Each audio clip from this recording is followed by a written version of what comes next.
Halo, assalamualaikum warahmatullahi wabarakatuh. Kembali lagi di channel saya, Susanti Amalia. Pada kesempatan kali ini, saya akan membahas materi tentang analisis usaha yang merupakan salah satu bagian dari produk kreatif dan kewirausahaan SMK kelas 11 jurusan Tata Boga. Kompetensi dasarnya yaitu 3.2 menganalisis peluang usaha dan 4.2 merencanakan produk usaha. Nah, sebelum kita memulai membahas materi, bagi yang sudah subscribe, Ibu ucapkan terima kasih. Nah, bagi yang belum, silahkan subscribe dulu ya. Tombolnya di bagian bawah sebelah kanan, tombol merah jadikan abu-abu. Yuk kita mulai saja. Oke. Indikator pembelajaran pada KD 3.2 dan 4.2 yaitu memahami definisi dan tujuan analisis usaha, mengidentifikasi penerapan SWOT atau SWOT dalam menentukan usaha, menganalisis peluang usaha produk makanan, merencanakan produk usaha, dan mempresentasikan produk usaha. Nah, semua indikator ini tidak akan dibahas pada kesempatan kali ini.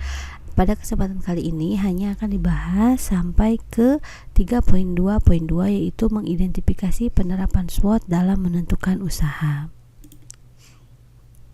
Nah, sebelum kita membahas tentang analisis usaha, ada suatu pertanyaan, sudahkah memiliki usaha?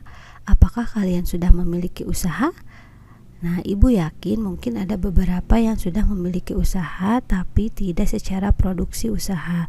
Namun kebanyakan siswa SMK pada umur kalian itu usahanya berupa reseller atau menjual kembali atau membantu orang tua yang memiliki usaha. Nah, itu pun termasuk salah satu usaha.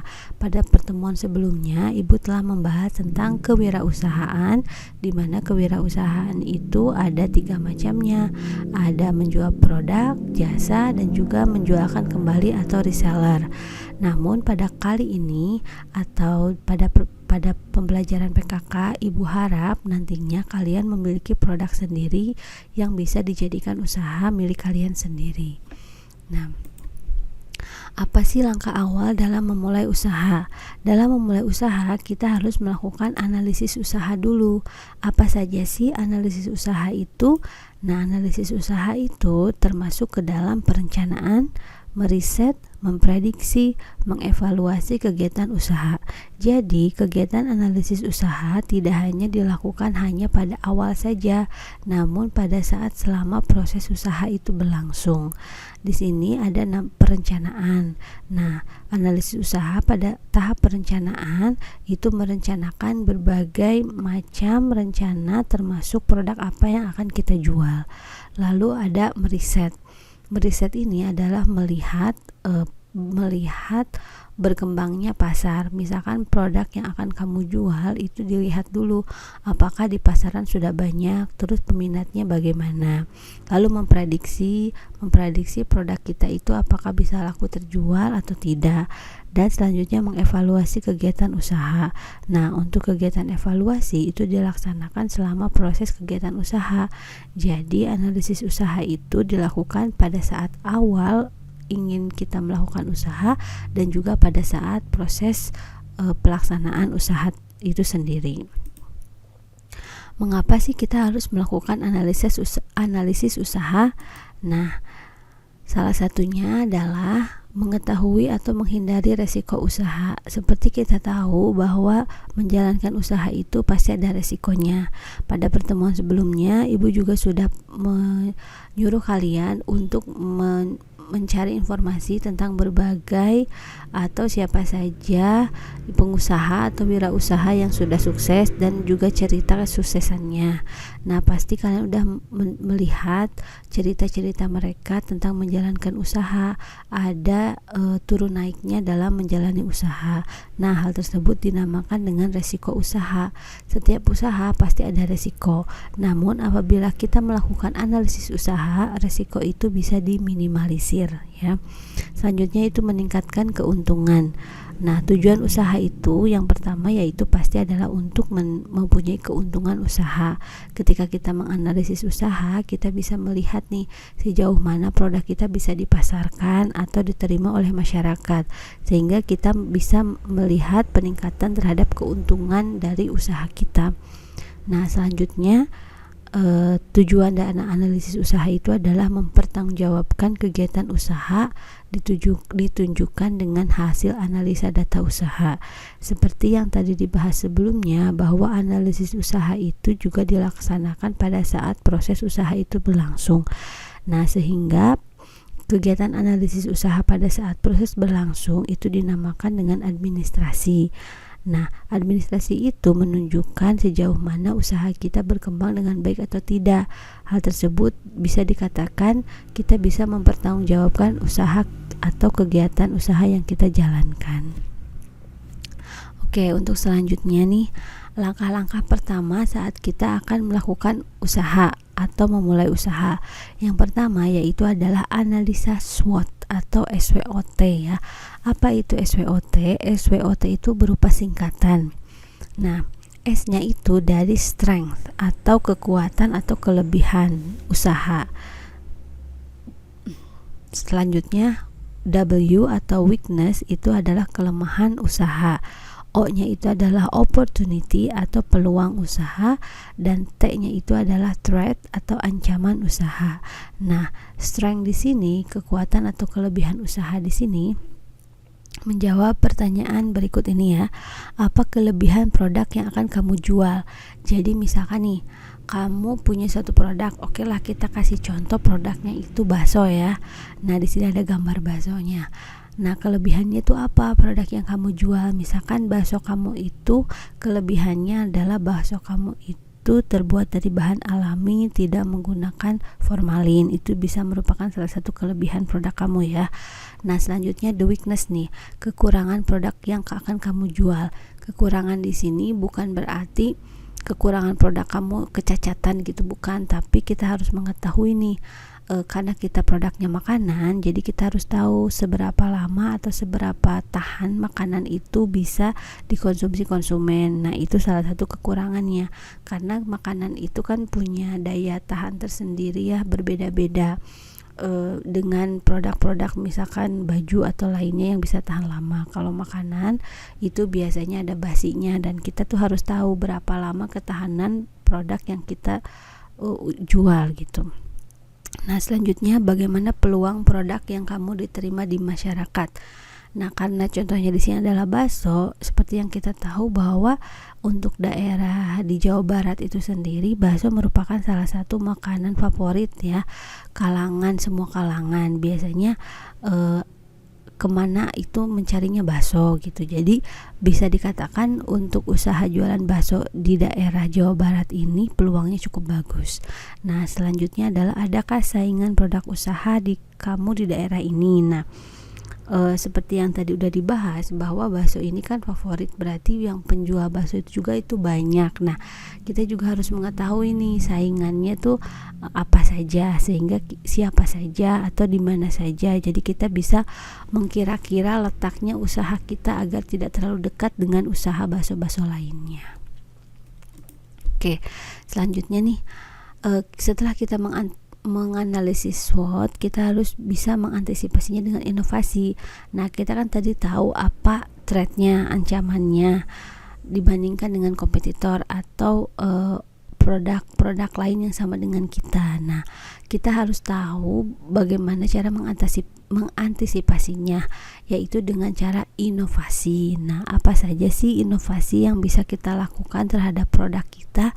Yang pertama, kita bisa melakukan inovasi rasa. Karena produk kita makanan, jadi kita bisa bermain dengan rasa. Apakah rasanya itu menggunakan pedas berlevel-level bisa, atau rasanya itu bisa kan menggunakan, kalau biasa kita temui baksonya itu bakso sapi atau bakso ayam, kita bakso seafood itu bisa. Nah, itu tentang rasa ya. Nah, selanjutnya packaging itu yaitu di kemasan. Banyak sekali sekarang variasi kemasan yang bisa kita dapatkan. kita juga bisa custom ya. Custom itu kita bisa pesan sesuai dengan keinginan kita, kemasannya pengen seperti apa. Nah, di sini udah ada beberapa contoh kemasan. Namun untuk produk kita harus mengetahui nih apakah kemasan ini cocok atau tidak. Kalau misalkan kemasannya berkuah itu pasti tidak cocok dengan kemasan yang kardus seperti ini. Harus dengan cup yang tertutup rapat ya. Nah, kita juga harus mengetahui berbagai macam kemasan, keunggulannya kemasan itu sendiri. Nah, selanjutnya yaitu di promosi nih. Kita bisa berinovasi juga di promosi. Banyak promosi yang bisa kita lakukan. Bisa kan nih buy one get one free. Nah, itu salah satu jenis promosi. Atau misalkan kita memberikan diskon 50% terhadap harga jual dari produk kita. Nah, materi tentang inovasi-inovasi ini nanti kita akan bahas secara lebih mendalam di materi pemasaran di pertemuan-pertemuan berikutnya ya. Oke. Selanjutnya yaitu menentukan target pasar. Setelah tadi kita menganalisis SWOT, lalu kita melakukan inovasi, kita harus menentukan target pasar. Meskipun makanan kita bisa diterima di semua kalangan, tapi kita harus tentukan target pasar mana yang akan lebih banyak mengkonsumsi makanan kita. Nah, bisa dilihat di sini beberapa generasi yang ada ya, mulai dari anak-anak, kaum milenial, generasi X. Nah, lalu yang udah menuju tua dan juga udah yang sudah 7-6 tahun ke atas gitu, termasuknya ke dalam the silent generation. Nah, makanan kita tuh cocoknya yang mana nih? Kalau misalkan kita mentargetkan misalkan ke anak-anak, berarti makanan kita tuh harus sesuai dengan lidah anak-anak pada zaman sekarang gitu. Nah, bisa juga nih cara menentukan target pasar itu ditentukan oleh umur ya, pekerjaan atau minat. Nah, selanjutnya juga bisa ditentukan oleh lingkungan. Misalkan nih kita hidup di lingkungan atau lingkungannya itu kebanyakan ibu-ibu, nah berarti makanannya itu harus sesuai dengan umur mereka. Atau misalkan di lingkungan sekolahan, berarti makanannya itu harus disesuaikan dengan lidah anak-anak sekolah. Juga harganya juga harus disesuaikan dengan uang jajan anak sekolah gitu. Nah, selanjutnya lokasi usaha juga bisa menentukan target pasar. Kalau misalkan lokasi usahanya di tempat pariwisata, biasanya harga yang ditawarkan bisa lebih mahal gitu, karena memang untuk di lokasi pariwisata itu harga sewa tempatnya juga pasti akan lebih mahal. Nah, seperti itu ya. Selanjutnya yaitu hitung anggaran dana. Nah, karena kita akan memproduksi, berarti kita membutuhkan modal usahanya kita berapa, lalu kita hitung biaya produksi juga biaya promosinya. Nah, untuk materi ini kita akan bahas lebih lanjut di materi menghitung biaya pokok produksi nanti pada pertemuan berikutnya ya. Oke, selanjutnya evaluasi administrasi. Nah, seperti yang tadi kita udah bahas bahwa analisis usaha itu juga dilakukan selama proses usaha. Jadi, harus ada evaluasi administrasi. Evaluasi administrasi ini menghitung pendapatan, pengeluaran, biaya produksi, biaya pemasaran dan lain-lain. Sehingga kita bisa menentukan nih apakah usaha kita untung atau rugi. Juga kita bisa menentukan bagaimana pemasaran yang baik untuk kedepannya. Nah, untuk materi ini nanti kita akan bahas di materi menghitung laba rugi pada pertemuan selanjutnya ya. Oke. Nah, rangkuman pada pertemuan kali ini yaitu yang pertama, analisis usaha dilaksanakan mulai dari perencanaan dan selama proses usaha berlangsung. Yang kedua, tujuan analisis usaha salah satunya mengurangi resiko usaha. Lalu langkah-langkah analisis usaha, yang pertama analisis SWOT, yang kedua inovasi usaha, yang ketiga target pasar, yang keempat anggaran, dan yang kelima evaluasi administrasi. Oke, itu adalah rangkuman materi kali ini. Nah, selanjutnya adalah Ibu memberikan tugas kepada kalian. Nah, setelah memahami tentang materi analisis usaha, maka tentukanlah yang pertama produk makanan yang akan kamu jadikan usaha, satu saja. Jadi, kamu menentukan produk makanan apa yang kira-kira nanti akan menjadi usaha kamu, satu aja. Lalu analisis makanan itu dengan tadi analisis SWOT, yaitu kelebihannya apa, kekurangannya apa, peluangnya apa, ancamannya apa. terhadap produk kamu. Nah, tugas dikerjakan pada LMS ya, di bagian tugas. Boleh langsung ditulis aja atau diketik langsung di LMS, atau kamu tulis di kertas lalu dipoto lalu diupload di LMS tersebut. Oke, sekian aja materi kali ini. Ibu ucapkan terima kasih. Dan bagi yang belum subscribe, jangan lupa untuk subscribe ya, supaya tidak ketinggalan materi-materi berikutnya. Oke, wabillahi taufiq wal hidayah. Wassalamualaikum warahmatullahi wabarakatuh. Bye bye.